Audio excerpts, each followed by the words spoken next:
So in previous video we have discussed about pseudo force in lift. Lift मधला sudo force बघितला होता आपण आणि सुडो फोर्स कधी अनुभवायला मिळतो ज्यावेळेला लिफ्टला एक्सेलरेशन असेल in upward direction or in downward direction. When there is acceleration we experience more weight, heavier, and when it is in downward direction we feel lighter, and when there is no acceleration no change in weight. अशा पद्धतीचं आपण discussion केलं होतं मागच्या व्हिडिओमध्ये. आता त्यावरतीच हा numerical दिलेला आहे, हा प्रॉब्लेम दिलेला आहे. A man weighs 60 kg. He stands on a weighing scale in a lift which is moving upwards with uniform acceleration 2 meter per second square. What would be the reading on this scale? And g is equal to 10 meter per second square. He value दिलेली आहे. तर इथं acceleration आहे, acceleration 0 नाही आहे, acceleration आहे आणि अपवर्डला आहे. अपवर्ड असेल तर आपल्याला जास्त वेट जाणवतं. मग त्याचा फॉर्म्युला कोणता आहे? Normal reaction is equal to weight is equal to mg plus ma. So here mg is m common g plus a. m is 60 and g is 10 plus acceleration is 2 meter per second square. It is in also SI unit. So this is equal to 60 into 12. So this is 720 Newton. तुम्हाला reading विचारलेलं आहे, reading on scale विचारलेलं आहे, त्यामुळे हे answer चालणार नाही. तर तुम्हाला स्केलवरती किती रीडिंग दाखवेल ते विचारलेलं आहे. Therefore reading on scale you divide it by 10. Reading is equal to 720 upon 10. This is equal to 72 kg. This is the reading on weighing scale. आता जर हे डाऊनवर्डला असलं एक्सेलरेशन तर आपल्याला काय करायला लागलं असतं? g मायनस a करायला लागलं असतं. डाऊनवर्ड एक्सेलरेशन जर या प्रकारचं असेल तर g मायनस a केलं पाहिजे. त्यावेळेला वेट कमी होणार आहे, रीडिंग कमी होणार आहे. तर अशा पद्धतीचं आता इथं मुव्हिंग अपवर्डच्या ऐवजी युनिफॉर्म व्हेलॉसिटी जर असेल, युनिफॉर्म व्हेलॉसिटी, तर एक्सेलरेशन 0 असणार. त्यामुळे तुम्हाला न्यूमरिकलमध्ये एक्सेलरेशन आहे का ते अगोदर बघितलं पाहिजे आणि मग अपवर्ड आणि डाऊनवर्डचा फॉर्म्युला लिहिला पाहिजे. आता यानंतरचा पार्ट येतो तो conservative and non conservative forces. Conservative and non-conservative forces. Concept of potential energy. आपल्याला हा शब्द माहित झालेला आहे, पोटेन्शियल एनर्जी. फक्त नवीन काय आहे? कॉन्झर्वेटिव्ह फोर्सेस कुठले आणि नॉन कॉन्झर्वेटिव्ह फोर्सेस कोणते. फोर्सेसचे आपण टाइप्स बघितलेले आहेत, 4 मेन टाइप्स. ते फोर्सेस सुद्धा या पार्टमध्ये डिवाइड केलेले आहेत, conservative and non conservative forces. आता कॉन्झर्वेटिव्ह फोर्सची डेफिनेशन दिलेली आहे. Conservative force, the work done. Force लावल्यावर समजा डिस्प्लेसमेंट झाली बॉडीची, फोर्स लावला आपण एखाद्या बॉडीला आणि त्या बॉडीची डिस्प्लेसमेंट झाली, ती बॉडी पुढे गेली, डिस्प्लेसमेंट झाली, तर आपण वर्क आहे असं म्हणतो. वर्क झालेलं आहे by force, work is done by the force. तर अशा प्रकारचं वर्क जर बाय फोर्स किंवा अगेन्स्ट द फोर्स झालं, so work done by or against the force is independent of actual path. The force is said to be conservative. आता याचं meaning काय आहे बघा. वर्क डन तर आपल्याला माहिती आहे, when there is a displacement of the body the work is done. आणि आपण फॉर्म्युला पण वापरलेला आहे. आपण फॉर्म्युला कोणता वापरलाय बघा, वर्कचा formula. Work is equal to force into displacement. आता फोर्स वेक्टर क्वांटिटी आहे, displacement is also vector quantity. So it is F dot S, scalar product of force and displacement. It is written F S cos theta. Scalar product आहे. F आणि S मधला जो angle असेल त्याची cosine value आणि F आणि एसचं magnitude, तर टोटल तुम्हाला काय मिळणार, वर्क मिळणार. आता हे वर्क इनडिपेंडंट ऑफ पाथ पाहिजे. म्हणजे याचं मिनिंग काय आहे बघा. समजा एक बॉडी आहे, here it is suppose block. This block is moved from point A to point B. तोच ब्लॉक मूव्ह केलेला आहे through certain distance. Suppose this distance is x1. Path कसा आहे, A to B. This is path, A पासून B कडे आलेले. So work done you can calculate by this formula. Also, suppose this block is certain, it is raised first and then placed here. म्हणजे याचा path हा असा केलेला आहे. पहिला बॉक्स हा वर नेला, नंतर असा फिरवलेला आहे, नंतर इकडे आणलेला आहे आणि बी या ठिकाणी ठेवलेला आहे. आता इथं प्रत्येक ठिकाणी तुम्हाला प्रत्येक पाथला काय करायला लागेल, वर्क काढून सगळं ऍड करायला लागेल. पहिला वर नेला आहे, नंतर असा सरकवलेला आहे आणि नंतर खाली आणलेला आहे. So work done along this path. आता हा पाथ खूप मोठा झालेला आहे पहिल्यापेक्षा. Suppose this path is second आणि x2 is the total displacement. So work done is equal to W2. आता हे W2 आणि W1 जर एकसारखं असेल तर त्या फोर्सने जे वर्क केलं होतं, हे वर्क पाथ हा लहान असला तरी आणि पाथ मोठा असला तरी बदललेलं नाही. याला कंडिशन काय होते, तर ए पासून बी या पॉइंट पर्यंत ब्लॉक सरकवायचा. म्हणजे पोझिशन कळालेले आहेत, initial position A, final position B.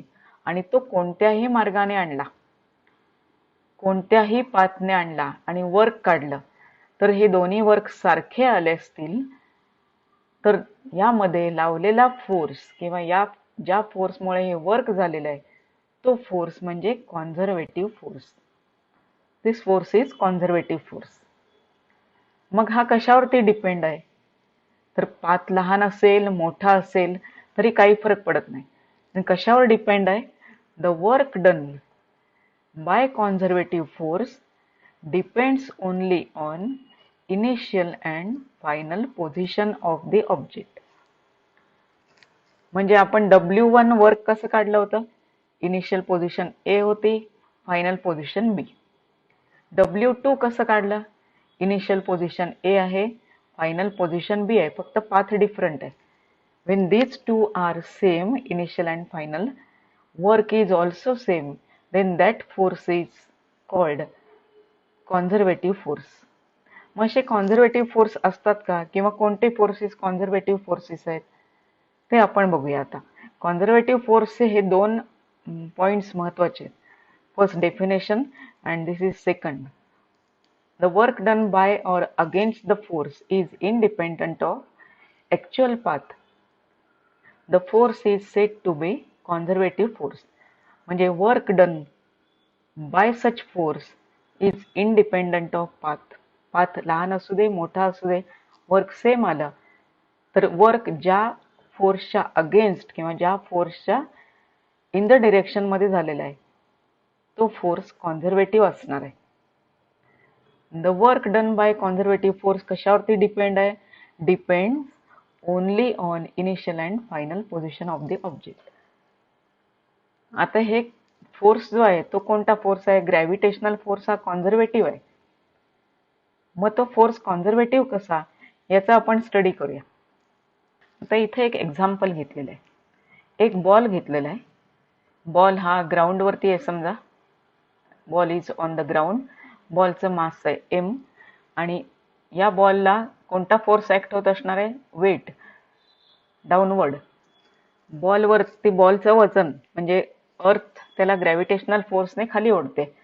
So that is weight of ball. आपल्याला हा बॉल या ठिकाणी घेऊन जायचा आहे.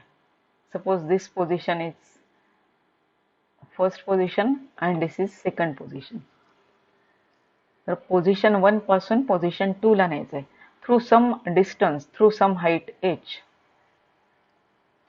मग जेवढा इथं खाली फोर्स ऍक्ट होतो तेवढा फोर्स आपल्याला वर लावला पाहिजे, त्याशिवाय हा बॉल उचलला जाणार नाही. म्हणजेच आपण फोर्स किती लावणार आहे याला, तर equal to gravitational force. This is a gravitational force. This is gravitational force. So this force is gravitational force. आता ह्या फोर्सने किती वर्क केलं ते सांगायचंय. हा फोर्स लावलेला mg एवढाच असणार आहे, पण mg ची ऍक्च्युअल डिरेक्शन काय आहे, खाली आहे. mg ची डिरेक्शन खाली आहे आणि आपण फोर्स लावतो तो वरच्या डिरेक्शनला आणि बॉल इथून इथपर्यंत नेतो, 1 पासून 2 पर्यंत. So this is the work done against gravitational force. Work done against gravitational force.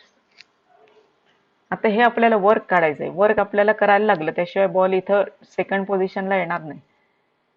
Force into displacement. Force किती आहे, mg एवढा फोर्स लावायला लागलेला आहे आणि h आहे, it is a displacement. h is a displacement. So mg h is the work done. आता हे वर्क डन निगेटिव्ह येतं. निगेटिव्ह काय येतं बघा, this work done is negative because mg is acting downward and h is displacement is upward. So angle between these two, म्हणजे actually सोडवलं तर तुम्हाला असं मिळेल, f h cos theta. Work is f h cos theta. f is mg h cos theta किती येणार, 180 degree खाली आणि वर, exact vertical downward, vertical upward. So cos 180 is equal to -1. So minus mgh. Cos 180 ची value -1 आहे. So this is minus mgh. So this amount of work is done against gravitational force. तर value किती आली, mgh आली. समजा आता दुसरा, ही पहिली कंडिशन झाली. आता दुसरी कंडिशन, बॉल असा नेलेला आहे, त्यानंतर तो पुन्हा वर आणलेला आहे. म्हणजे पोझिशन, सेकंड पोझिशन तीच ठेवलेली आहे आणि पहिली पोझिशन 1 आहे तशीच आहे, जी फिगर 1 मध्ये घेतली होती तशी. बॉल सुरुवातीला पाथ बदललेला आहे. This is a 1 path, this is first path, this is second path. इथं एकच पाथ होता, एकच पाथ होता. तर आता यामध्ये वर्क काढलं तर काय दिसेल बघा. आता हे दोन भागांमध्ये फर्स्ट पाथला जर वर्क आपण काढलं, वर्क फॉर फर्स्ट पाथ, तर काय येईल बघा, mg is acting in downward direction, displacement is horizontal. Displacement समजा आपण कोणतीही डिस्प्लेसमेंट धरली, suppose this is x1. So mg x1 cos angle between these two is 90 degree. कारण या दोघांमध्ये अँगल किती आहे, angle is 90 degree. This is 90 degree angle. cos 90 0. Total value झाली ही 0. आता सेकंड पाथ साठी काढलं आपण, सेकंड पाथ, तर हे वरच्यासारखंच दिसतं बघा. सेकंड पाथ ही फर्स्ट सारखी फिगर दिसते, म्हणजे आणि काय होणार आहे, -mgh. This is the work done. म्हणजे पुन्हा सेकंड डायग्राम मध्ये पाथ मोठा वाटला आपल्याला, परंतु वर्क तेवढंच आलं. आता तिसऱ्या डायग्राम मध्ये बघा, it is kept at second point. समजा हा पॉइंट 2 घेतला आणि हा पॉइंट 1 घेतला आणि हा असा नेलेला आहे, तरी सुद्धा वर्क -mgh येणार. Work is again -mgh. Initial आणि फायनल पोझिशन बदलत नाहीत. आता हे जे थर्ड डायग्राम मध्ये जो बॉल आपण असा इन्क्लाइन प्लेनने नेतोय, इन्क्लाइन प्लेनला वरती असा या पद्धतीने नेलेला आहे, तर या ठिकाणी तुम्हाला कॅल्क्युलेट करायला लागेल, what is the component of this mg along the line. Component हा रिझॉल्व करायला लागेल mg, and this angle is theta.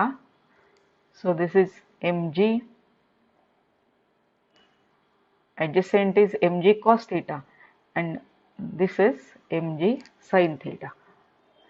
आणि ती डिस्प्लेसमेंट किती झाली, ही डिस्प्लेसमेंट ही तुम्हाला काढायला लागेल इथून इथपर्यंतची displacement by taking considering right angle triangle.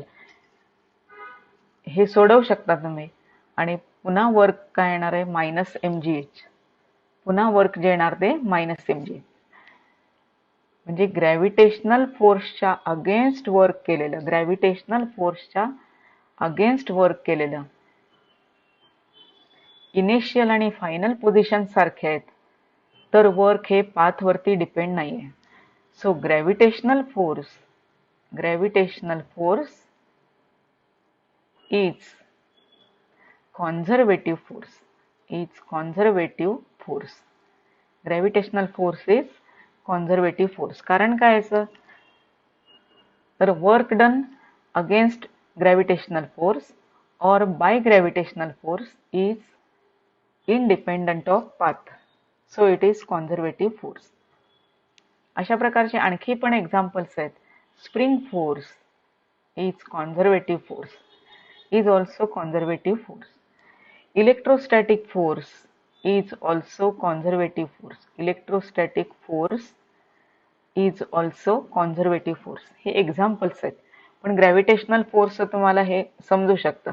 Gravitational फोर्सने आपण वर्क किती काढलं आणि ते वर्क पाथशी डिपेंड नाही आहे. So it is conservative force. आता यामध्ये आणखीन एक पार्ट खूप इम्पॉर्टंट आहे जो टेक्स्टमध्ये दिलेला नाही आहे, पण तुम्हाला मल्टिपल चॉईससाठी किंवा कॉम्पिटिटिव्ह एक्झामसाठी लक्षात ठेवू शकता. वर्क डन हा एक पॉइंट लक्षात ठेवू शकता. Work done bye or against conservative force. Work done by conservative force हे important आहे. along a closed path, along a closed path is equal to 0. आता हे प्रूव्ह पण करता येतं. अगदी सिंपल प्रूफ आहे याचा. Work done by conservative force along closed path is equal to 0. झिरोच येणार आहे. वर्क डन 0 होणार आहे. वर्कचा formula F into displacement, force into displacement. Force आहे, डिस्प्लेसमेंट 0 झाली तर वर्क 0 होऊ शकणार आहे. If S is 0 then work is 0. पण S इज नॉन झिरो आहे, डिस्प्लेसमेंट नॉन झिरो, पण वर्क 0 येऊ शकतं. हे कधी येऊ शकतं, जर फोर्स आणि S आर परपेंडिक्युलर. ही एक केस. कोणत्या कंडिशनला वर्क 0 येईल, S इक्वल टू 0. फोर्स लावलेलाच आहे त्यामुळे force is not equal to 0. Displacement 0 असेल तर वर्क 0, डिस्प्लेसमेंट आणि F परपेंडिक्युलर असतील तर वर्क 0. पण ह्यातली कोणतीही कंडिशन नाही तरी सुद्धा वर्क 0 येतं. Only in case of closed path and for conservative force. आणि हे कसं येतं बघा. आता इथं क्लोज पाथ म्हटलेलं आहे आणि फोर्स आहे तो कॉन्झर्वेटिव्ह आहे. बाकीच्या कुठल्याही केसमध्ये हा प्रकार होणार नाही. आपल्याला आता क्लोज पाथ घ्यायचा आहे. आपण अगोदरचं जे एक्झाम्पल बघितलं बॉलचं, बॉल ग्राउंड वरती आहे आणि बॉल सर्टन हाईटला नेलाय, ॲट हाईट h. इथं बॉल आणलेला आहे. So what is the work done equal to first path, work done equal to minus mgh. आत्ता बघितलेलं. आता तोच बॉल इथून खाली आणायचा पहिल्या पोझिशनला. म्हणजे पोझिशन 1 आहे, position 1, this position is 1, this position is 2. आता 2 पासून 1 ला आणायचं आहे. काय करायचंय बघा. आता हा क्लोज पाथ झाला, म्हणजे सगळं फिरून पुन्हा इनिशियल पॉइंटला जर आलात तर तो क्लोज्ड पाथ म्हणतो आपण. Closed path 1 to 2, 2 to 1. This is a closed path. आता 2 to 1 येताना वर्क डन काय येणार बघा. This is suppose second case. W second. Formula काय येणार? सेम येणार फॉर्म्युला mgh cos थीटा. आता थीटाची व्हॅल्यू किती असणार आहे? mg is acting downward. Displacement is also in the downward direction. इथं फर्स्टला काय होतं? mg डाऊनवर्ड आणि h अपवर्ड होता. आता सेकंड केसमध्ये दोन्ही डाऊनवर्ड आहे. So theta is 0. So this is mgh cos 0 is 1. So this is mgh. आता क्लोज्ड पाथ आहे. Closed path 1 to 2, 2 to 1. म्हणजे 1 पासून 2 कडे आणि 2 पासून पुन्हा 1 कडे, म्हणजे क्लोज पाथ झाला. This is a closed path.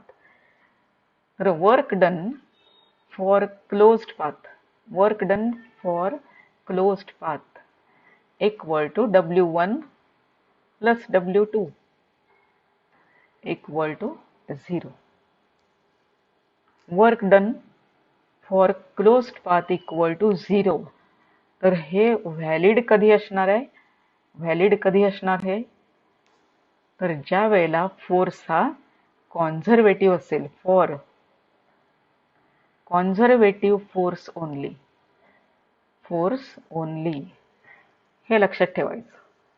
Conservative force आहे आणि क्लोज्ड पाथ आहे, then the work is equal to 0. आता आपण काय काय कन्क्लुजन्स काढलेली आहेत ती परत एकदा बघूया. Work done against gravitational force is independent of path. Thus gravitational force is conservative force. Conservative का आहे ते कळालं, कारण वर्क सर्व ठिकाणी सारखं येतं. Independent of path. Work is done against or by gravitational force. आपण बॉल वर नेला त्यावेळेला अगेन्स्ट वर्क करायला लागलं, अगेन्स्ट. आणि बॉल खाली आणला तेव्हा बाय ग्रॅव्हिटेशनल फोर्स. म्हणून तर हे बाय आणि अगेन्स्ट शब्द वापरतात. अगेन्स्ट म्हणजे ग्रॅव्हिटेशनल फोर्सच्या विरुद्ध दिशेने जाणे, अपोजिट डिरेक्शनने डिस्प्लेसमेंट करणे. आणि ग्रॅव्हिटेशनल फोर्सच्या इन द डिरेक्शन डिस्प्लेसमेंट असेल तर तो वर्क डन बाय फोर्स म्हणतो. आता हे कशासाठी वर्क वापरलं गेलं? Work done against gravitational force. आपण बॉल खाली होता तो वर आणला, बाय वर होता तो खाली आणलाय, म्हणजे change the position of the body. हे कन्सेप्ट खूप महत्वाचे आहेत. Work is done against or by gravitational force is use to change the position of body.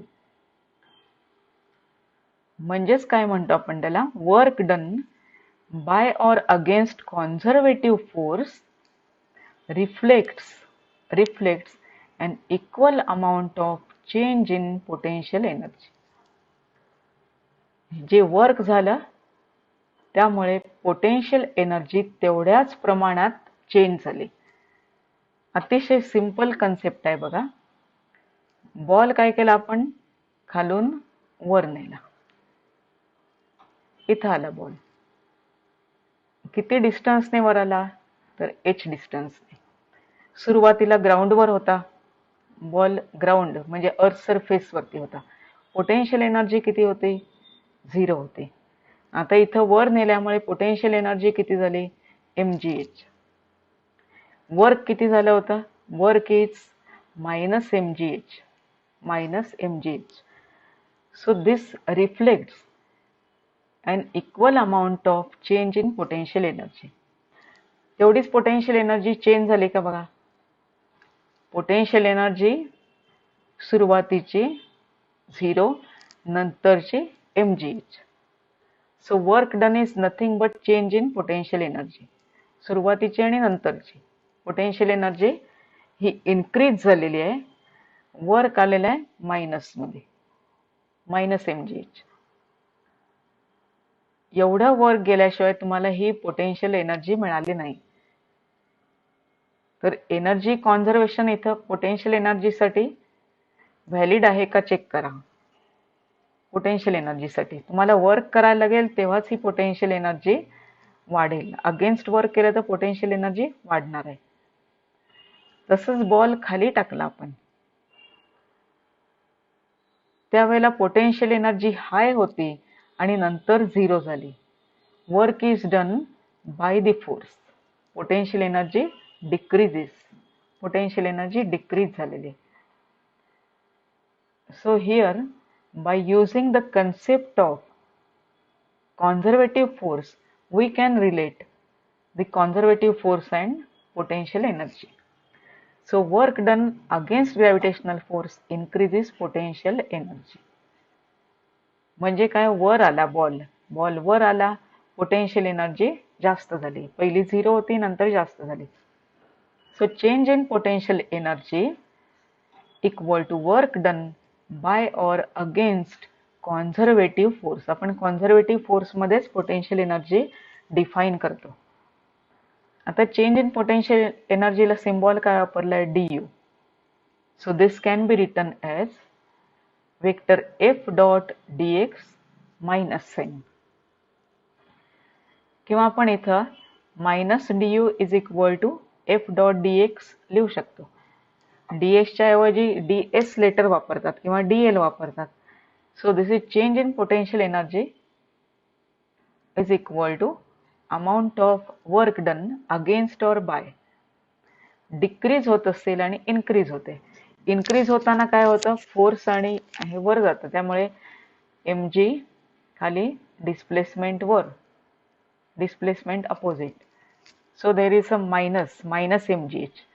आणि इथं येताना काय होतंय, पोटेन्शियल एनर्जी सुरुवातीला हाय होती, हाय, आणि नंतर लो झाली नंतरची. So change in potential energy is negative.